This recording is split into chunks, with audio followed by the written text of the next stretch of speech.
There's a monster in it every damn time, so I'm just going with it.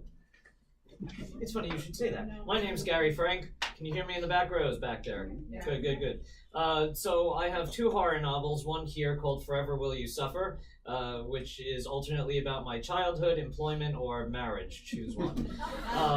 My other book is called so this is a 300-year-old love story gone terribly wrong. Institutional Memory is my twisted take on corporate fatigue syndrome that is not with us today. It got lost in a flood. I dabble in many genres as well. I don't like being in one because sometimes I just feel like writing science fiction. Sometimes I feel like writing fantasy. Sometimes I feel like writing both at the same time, and that causes all kinds of psychological issues. Sometimes you feel like a nut? Sometimes I do. That's exactly right. And but I'm here to talk about horror and all things terrible. So. Hi, I'm Krista Magrowski. I publish short stories under K.A. Magrowski. Like these gentlemen, I've written in multiple genres. Most of my short fiction is sort of horror, thriller, everybody dies at the end sort of thing. But some of the novels that I'm shopping around, I have 2 that one I finished, one I'm almost finished. They're young adult with paranormal or time travel or something like that. I'm also president of the South Jersey Writers Group. Sign up's in the back if you'd like to be on our mailing list. And it's really just a great honor to be here. Cool. All right. So I realized after listening to them, I forgot to mention my books. I write primarily vampire thrillers, as I like to call them, paranormal thrillers. I usually get classified in horror just because there are paranormal elements and stuff in my books, but I really don't look at them that way because my intention isn't to scare. I don't think my books are particularly scary. I structure them more like thrillers, so I kind of think of them as thrillers with characters that just happen to be vampires. So going with the theme of trends, we were talking about this earlier before the panel started.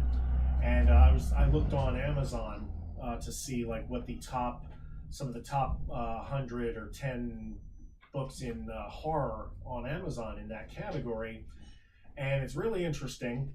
Most of them are not what we would traditionally think of as horror anymore. I saw a bunch of thrillers. I saw paranormal romances in there. I saw books that are probably more like urban fantasy series, things like that. So the first question that I'll put to everybody is the one that we were talking about earlier, is where do you think the genre of horror is in the modern day? Like, how much has it blurred? How much has it diluted? Is it actually still a thing, or has it pretty much broken down into a bunch of other genres? I don't want to start every question. Okay, I'm happy to, but I'm just saying. Okay, for variety, then we'll start with Krista. Okay. I think that's a good question because I think that like a lot of genres, I think there's been a breakdown in into a lot of subgenres. So horror has become more of an umbrella term where you kind of fit in a lot of the other things. And also, I think that when you talk about horror, and we were talking about this with horror movies, people think horror is, slashers and things like that. So it kind of gets a bad rap. So I think that you kind of have these other terms so that the parents, their kids that are buying books, or people who are a little squeamish, like horror maybe set people off. So you get things like paranormal or dark fantasy or something like that. So I think that you have subgenres because, one, people want to be able to market. So you got the rise of Amazon, so you have a lot of subgenres in marketing. And also I think it's just the nature of books in general where subgenres are just the rage. Okay. Gary? Okay. Let me take a swing at this. I think for many years, horror authors have said horror is not a genre, but it's an emotion. As much as romance is an emotion as well, kind of on the other side. That being the case, possibly horror novels are one specifically designed to evoke fear out of the reader. because there are James Patterson novels that have more horrific scenes in them than some novels that are actually called horror novels. So it's everywhere. We're at a very interesting time, because on one hand, horror is more acceptable in the mainstream, and yet on a movie sense, we're defining horror as like you were saying, your Hostels, the torture porns, your Freddy and Jason, and it's almost less acceptable in literature. If you use the H word, right? You say this to somebody, I write supernatural thrillers. Oh my God, that sounds so cool. Yeah, it's a horror novel. Oh, forget it. You know, so it's terminology. There was a number of years where I was told, call it anything you want, just don't call it horror, because publishers-wise, no one's gonna buy it. So call it a supernatural thriller, they'll buy it, they'll love it. I know a guy who sold his first book, it was huge.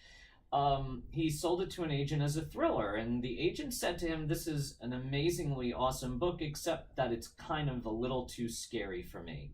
But she represented him anyway, and the book did very well, and Jonathan Mayberry is doing very well for himself.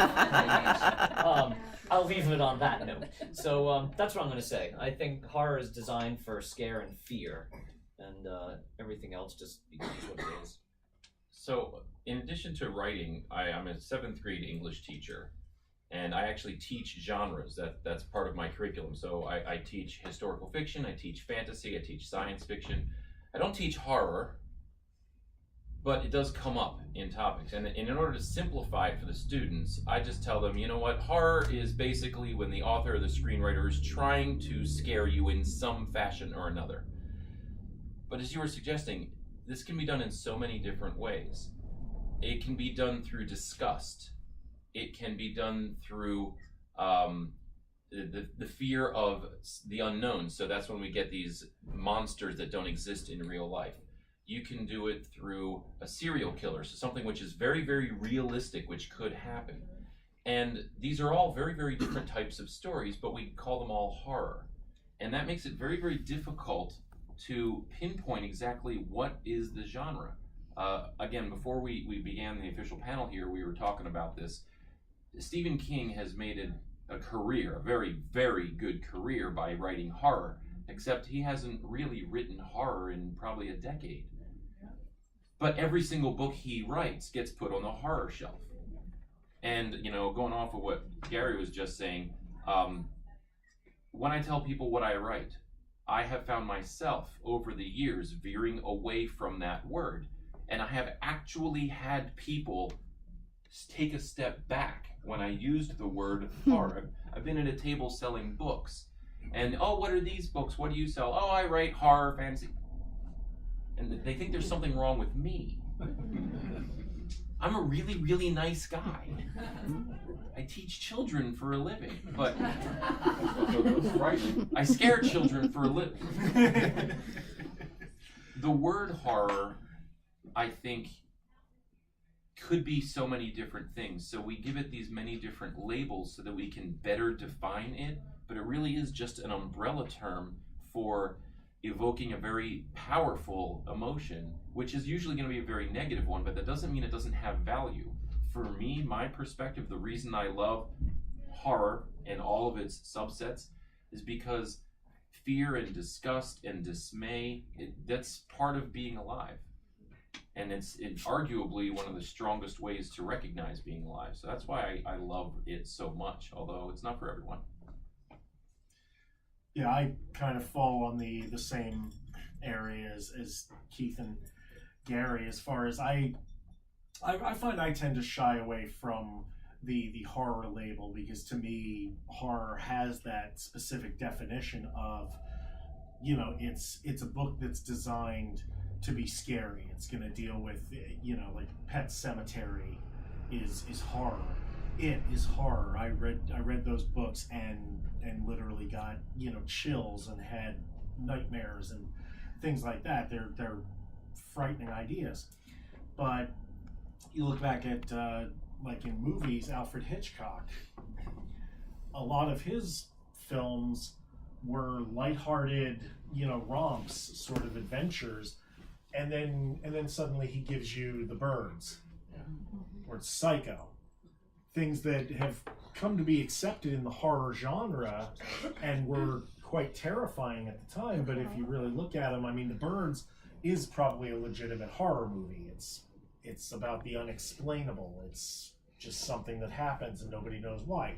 Psycho, psychological thriller, Silence of the Lambs is a pretty horrific movie, but it's not a horror movie. It's not Jason killing campers at Crystal Lake or zombies. And of course, now zombies, you can't even. They used to be a staple. Vampires and zombies, you knew it was a horror novel. Now it could just as easily be a romance novel.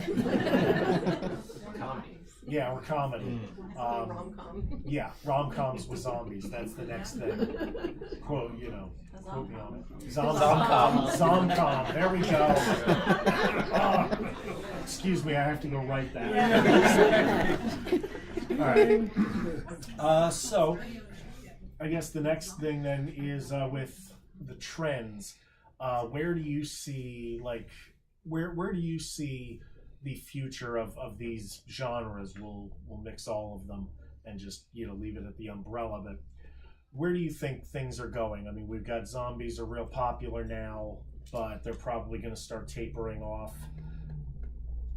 What do you think is on the way, or where do you think the genre is now as opposed to in previous years? Fine, that's great. Where do I see it going? You can tell Keith's the teacher. He's sitting here organizing, Telling everybody who's going next. telling who's going to speak in what order. That's fine, Mr. Fritz. I'll speak next. Did you do your homework? No. Neither did I. Where is it going? I keep waiting for more technology to show up as horror. And I keep seeing more. I'm going to use this phrase. No, I'm not going to use this phrase. I keep seeing a lot of the tropes reimagined, but not in a. I don't know if they're being reimagined in a technological way, or they're just being kind of like, I'm not really sure. I think having technological horror, I mean, it's kind of obvious. I mean, with cell phones and the whole idea of self-driving cars, I mean, we did have Christine, what was that, in the 70s he wrote that? 80s. So self-driving cars have kind of already been done. Of course, they were possessed at that point.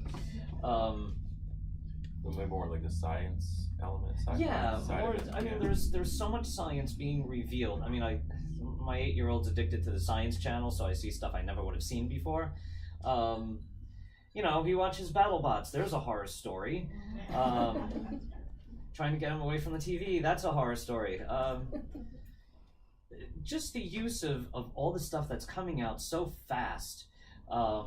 Technology, what they're doing with robotics in Japan is crazy. First robot citizen. Yeah. There's hotels that are run by robots.